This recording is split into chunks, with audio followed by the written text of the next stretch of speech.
এই মোবাইল ফোনটির ডিসপ্লে ভালো থাকলেও ডিসপ্লে লাইট নেই। এই যে দেখুন লেখাগুলো সব কিছুই দেখা যাচ্ছে কিন্তু লাইট নেই। তো এই ধরনের প্রবলেমগুলো কিভাবে হয় আমি সেটা দেখাচ্ছি। এই যে দেখুন ডিসপ্লেটাকে আমি খুলে নেব, কারণ এই ডিসপ্লেটা ওয়াটার ড্যামেজের কারণে এই প্রবলেমটা হয়েছে। এই যে দেখুন পানির ছাপ ভরে আছে এখানে।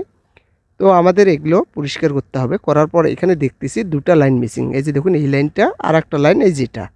তো এটাই যেহেতু লাইটিংয়ের লাইন, তো আমরা দেখব এখানে এই যে দেখুন প্রিন্টটা ছিঁড়ে গেছে এখানে মিসিং হয়ে গেছে। তো এই যে দেখুন ডিসপ্লের এই লাইনটা, তো আমরা দেখব ডিসপ্লে রিবনটা ঠিক আছে কিনা। এই যে জ্বলতেছে, এটা ঠিক আছে, এটা ঠিক আছে। আমাদের এই লাইনটা টেনে দিতে হবে। এই যে দেখুন আমি এই জায়গাটা একটু ঘষে নিচ্ছি, ঘষে নিয়ে এই লাইনটা এখান থেকে বের করব। এই যে দেখুন বেরিয়ে গেছে এটা, যেহেতু এখান থেকে মিসিং হয়ে গেছে। তো আমরা একটা চিকন তার দিয়ে এখান থেকে লাইনটা টানবো। আমি দেখাচ্ছি আপনাদেরকে। এই যে দেখুন চিকন একটা তার নেব, নিয়ে এখান থেকে জাম্পারিং করব। তো আমি ঝালাই করে নিলাম, নেওয়ার পরে এবার ডিসপ্লেটা আমি লাগিয়ে নেব। ডিসপ্লেটা আমি লাগিয়ে নিচ্ছি। ডিসপ্লেটা লাগা হয়ে গেল। এবার ওই যে 2 নাম্বার লাইনটা আমি দেখাচ্ছি আপনাদেরকে। এই যে দেখুন সেটটাকে চালু করলাম, ডিসপ্লে লাইট নেই। তো এই যে 2 নাম্বার লাইনটাতে আমাদেরকে লাগিয়ে দিতে হবে তারটা।